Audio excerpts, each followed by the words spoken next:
Сіз білесіз бе, инсульт, инфаркт сияқты аурулардың негізгі себептерінің бірі холестериннің жоғары болуынан. Және де дүниежүзілік денсаулық сақтау ұйымының мәлімдемесі бойынша бұрынғы 10 жылдыққа қарағанда қазіргі 10 жылдықта инсульт, инфаркт сияқты аурулар жасарған, яғни жас ағзаларда болып жатыр деген сөз. Бұл тақырыпта мен сіздерге холестерин адам ағзасы үшін не үшін керек, және де қай кезде жоғары болады, қандай себептері бар көтерілуінің, қандай аурулар шақырады, дәрісіз және дәрімен қалай емдейміз, сол жайлы толығымен қарапайым тілде сіздерге түсіндіріп өтетін боламын. Видеоның соңына дейін көріп, каналға лайк басып, тіркеліп, достарыңызбен бөлісе отырыңыздар. Ал мен бастаймын. Жалпы адам ағзасы үшін холестерин не үшін керек? Холестерин дегеніміз ол холе өт, стерин қатты, яғни қатты өт деген мағына береді. Бұл адам ағзасында жасуша мембранасының түзілуіне, гормондардың түзілуіне, және де витамин D-ның түзілуі үшін, және де өт қышқылдарының түзілуі үшін қажетті май тәрізді зат болып табылады. Бұл адам ағзасында қалай тасымалданады десеңіз, қан плазмасындағы белоктармен байланысып, яғни липопротеидке айналып, сол арқылы бүкіл адам ағзасына жасушаларға тасымалданатын болады. Бұның түрлерін ажыратамыз. Жақсы және жаман холестерин деп жалпақ тілде айтылып жатады халық арасында. Және де оны липопротеид төмен тығыздықты, липопротеид өте төмен тығыздықты, липопротеид жоғарғы тығыздықты және липопротеид өте жоғары тығыздықта деп төрт түрін ажыратамыз осы холестериннің. Оның ішінде яғни жоғарғы тығыздықтысы жақсысы, төмен тығыздықтысы ол жаман холестерин деп аталынады. Соның ішінде жаман холестеринді айтатын болсақ, бұл липопротеид тығыздығы төмен, яғни бұл холестерин адам ағзасында жоғарылаған кезде ол атеросклероз шақырады, яғни қан тамырларының қабырғасында бляшкалар пайда болып, соның салдарынан атеросклерозға алып келеді. Ал атеросклероз білесіздер, ол қан тамыр қабырғасында пайда болып, тамырларды тарылтып, сол ағзадағы қан айналым бұзылысын шақырып, яғни аурулар шақырып жатады. Ал екінші жақсы холестерин, яғни бұл тығыздығы жоғары липопротеид. Бұл адам ағзасындағы, яғни осы жаман холестерин болады ғой, сол жаман холестеринді сыртқы жасушалардан жинап алып келіп, бауырға алып келеді жинап. Ал бауыр оны синтездеп, яғни мочамен немесе үлкен дәретпен сыртқа шығарып тастайды. Сол себепті осылай жақсы және жаман холестерин деп қарапайым тілде ажыратсақ болады. Жалпы бұл холестерин адам ағзасында 70-75% бауырда және де ашшекте өндіріледі. Ал қалған 25-30% ол сырттан келіп түседі. Яғни холестерин ол ішкі адам ағзасында да өзі өндіреді деген сөз. Ал енді мен сіздерге холестерин не себепті жоғары болады, сол жайлы айтып өтетін боламын. Оған тоқталмас бұрын, холестерин жалпы адам ағзасында 70-75%-на дейін бауырда және де ашшекте өндірілетін болады. Ал қалған 25-30% ол сырттан тағам арқылы келіп түседі. Ал енді негізгі себептері, яғни осы сырттан келіп түсетін негізгі себептердің бірі ол дұрыс емес тамақтану. Яғни біз көп мөлшерде майлы еттерді көп жесек, қызыл еттерді жесек, және де шоколадта, сонымен қоса булочкаларда, қуырылған тамақтарда, майлы сүтті тамақтарда көп мөлшерде яғни кездеседі. Егер сіз осылай тамақтанатын болсаңыз, сізде холестерин жоғары болып кетуі әбден мүмкін. Екінші бір себептерінің бірі ол физикалық белсенділіктің болмауы, яғни жұмысында көп мөлшерде отыру немесе жатуы, қимыл қозғалысының төмен болу салдарынан да адам ағзасында осы жаман холестерин жоғарылайтын болады. Үшінші бір себептерінің бірі ол темекі шегу, яғни темекі шегетін адамдарда холестерин жоғары болады. Және де стресс. Адам осы стресс алған кезде көп мөлшерде осы кортизол, яғни стресс гормонын жоғарылайды. Онымен қоса басқа да кортикостероидты гормондардың жоғарылау салдарынан адам ағзасында холестериннің жоғарылап кетуі әбден мүмкін. Келесі бір себептерінің бірі алкогольді шектен тыс көп қолдану. Және де тағы бір келесі себебі ол артық салмақтың болуы. Және де аз қозғалудың салдарынан, майлы болуының салдарынан, және де сахарный диабет сияқты ауруларыңыз болса, сізде холестерин жоғары болуы әбден мүмкін. Келесі бір себептері ол тұқым қуалайтын гиперхолестеринемия, яғни жас адамдарда да бола береді. Себебі ол тұқымында болады. 20 жастан кейін де қан тапсырып қараған кезде ол кісілерде холестерин жоғары болып табылады. Бұндай кісілерде яғни осы атеросклерозға бейім болып келеді. Себебі оларда холестерин жоғары тұқымында бар, генетикалық түрде.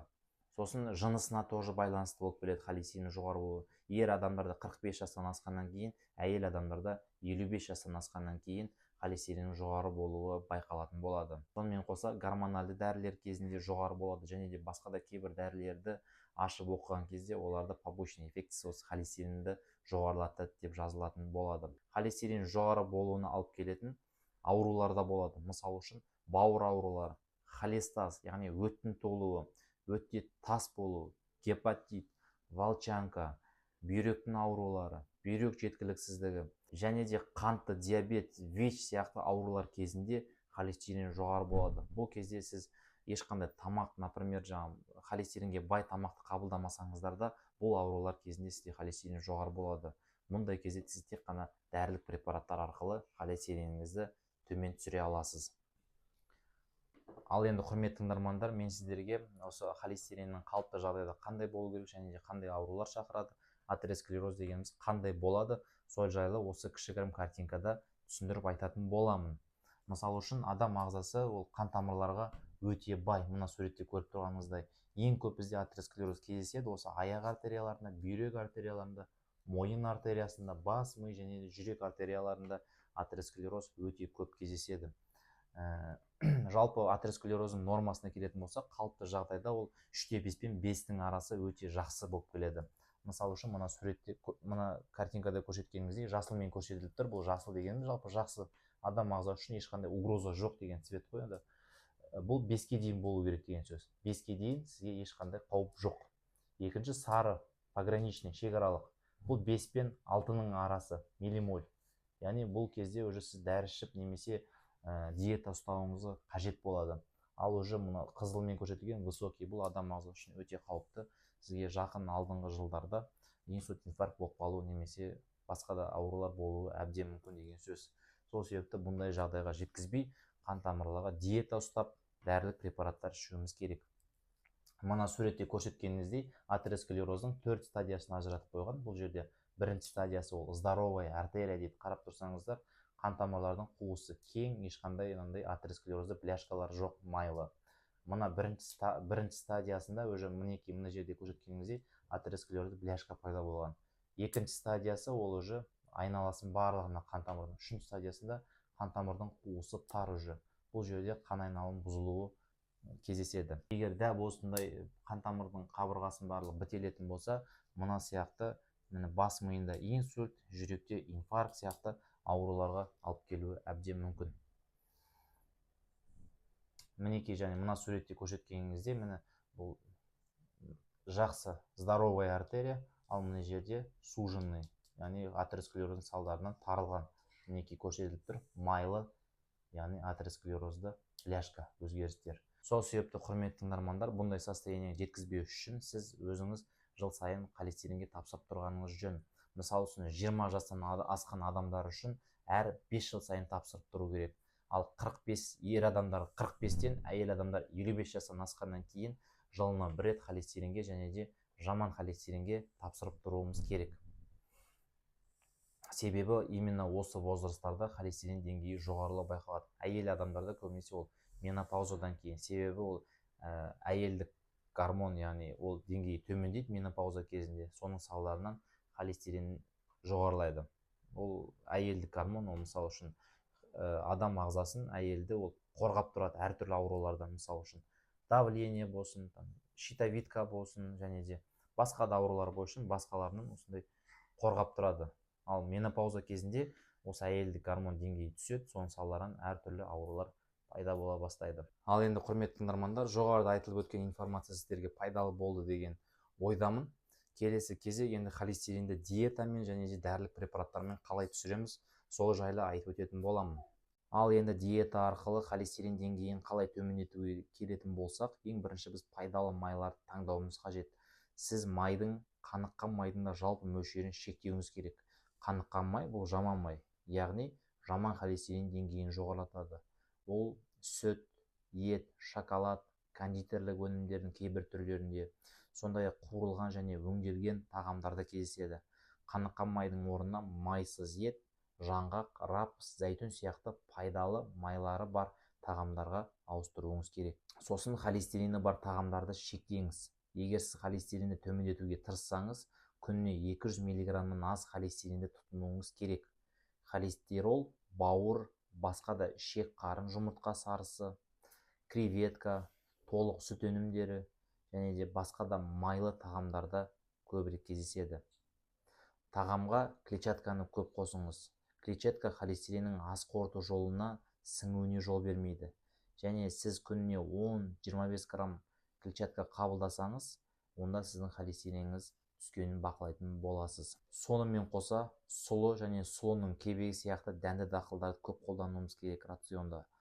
Және де алма, банан, апельсин, алмұрт, қара өрік сияқты жемістер, және де бұршақ, жасымық, ноқат, қара көзді бұршақ, лима бұршақтары сияқты дақылдарды көбірек рационға қосуымыз керек. Және де жемістер мен көкөністерді көп жеңіз. Сонымен қоса омега-3 май қышқылдарын жоғары көбірек қолданыңыз. Бұл майлар және тығыздығы төмен холестерин, яғни жаман холестериннің және де тригглицеридтерінің қандағы деңгейін төмендетуге көмектеседі. Сонымен қоса қанның қысымын бақылауға көмектеседі және жүрек проблемасының бұзылу қаупін азайтады. Егер сізде жүрек ауруы болса, олар инфаркт қаупін азайтады. Ал омега-3 май қышқылдарын мына жерден табуға болады. Лосось, тунец, скумбрия сияқты балықтарда. Көптеген адамдар бұл балықты аптасына 2 рет жеуге тырысуы керек. Бірақ егер сіз жүкті болсаңыз немесе емізетін болсаңыз, құрамында сынап көп болуы мүмкін балықтардан аулақ болуыңыз керек. Мысалы, скумбрия сияқты. Бұл балықта, скумбрияда құрамында сынабы көп болады. Тұзды тамақтарды шектеуіміз керек. Яғни бұл негізі енді холестериннің деңгейін төмендетпейді әрине, бірақ сіздегі қанның қысымын және жүрек ауруларын алдын алуы әбден мүмкін. Сонымен қоса алкогольді, темекі шегуді шектеуіміз керек. Ал құрметті достар, мен сіздерге қазір диета арқылы қандағы холестериннің және триглицеридтердің деңгейін қалай түсіреміз, сол жайында айтып өттім. Сіздерге пайдалы болды деп ойлаймын.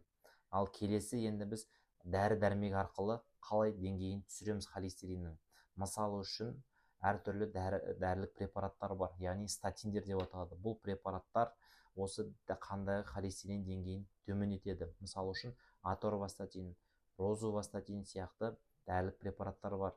Бұның миллиграммы 10 миллиграммнан басталады. 10-дық, 20 және де 40 миллиграммдық, 80 миллиграммдық түрлері бар. Бұл миллиграммды терапевт сіздің холестеринні және триглицеридтердің және де жаман холестерин деңгейіне қарай отырып, өзі индивидуально тағайындайтын болады. Оны алып өзімізге тағайындап ішуіміз негізі ол дұрыс емес. Себебі бұл статиндік препараттар біздің бауырымызға кері әсерін тигізеді. Яғни бауырға ол токсикалық әсер етеді. Соның салдарынан бізде бауырдағы яғни ферменттер, АЛТ, АСТ сияқты ферменттер жоғарылауы байқалатын болады. Бұл препараттар, яғни статиндерді ішкен кезде сіз бауырдағы ферменттердің деңгейін бақылай отырып ішкеніңіз жөн.